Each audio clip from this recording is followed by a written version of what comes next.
mbote na bino bandeko eza wana mama Ariette Kilumbu na zongeli lisusu na babo pesa ngai 10 minutes excusez pour la kosukosu na zongela 10 minutes pour na libu na biso ya milonge na biso yango ezokalingama bomoni yango ndenge ezokalingama mama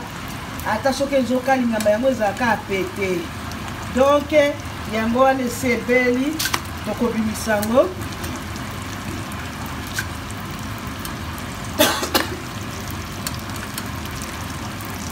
sango to présenter yango bandeko na ngai bilongo ya kokalinga soko tiango na mai olalisi yango mingi mama okokuta yango ese ebukani okolia eloko te bilongo ya kokalinga yango oyo bambote ntango tozobimisa bambote na baninga na ngai nyonso bazotala ngai oyo bazopesa biso baconseil Mama Ariette côté fako sala boye nzamba benir bino ozo assiste biso nzamba pambola bino bandeko na ngai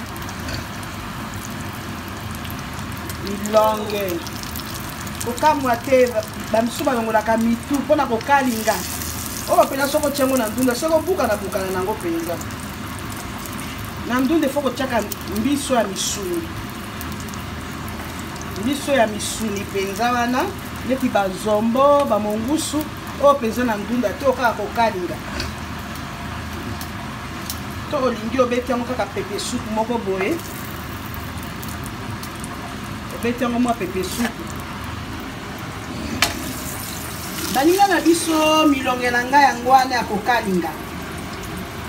boye eza kaka otie mwa pondu mwa ndunda ozwi milonge na yo obimisi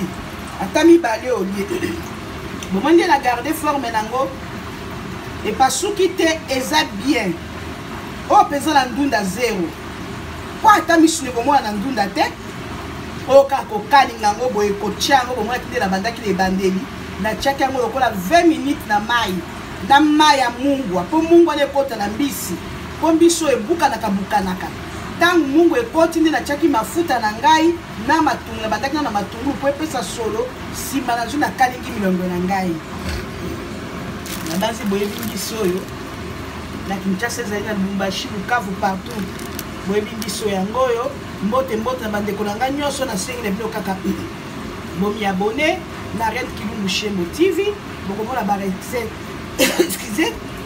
bomona barecette ya moderne na moderne eza na kati nasengi na bo baza na mboka na ngai soki bolingi service ya kolamba bobenga mama Ariette Kilumbu Shembo naomba wote wiko hapa kwa Australia banduku yangu benzangu ule eko na anatafuta service ya kupika chakula saa ya anniversaire saa ya wedding mariage saa ya 30e anniversaire ya mariage ya feti yotote atuite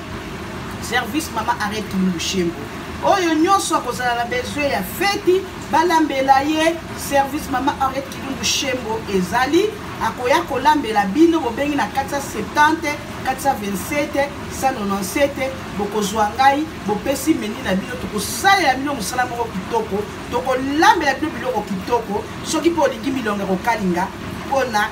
kolia na feti tokosala ok bye na dimbola bambote na papi bola Angelo Moi bambote na bino bana Irlande bana Switzerland Amérique du Nord bana Italie bana France bana Belgique mbote na bino oyo nde suite deuxième épisode Suite FM.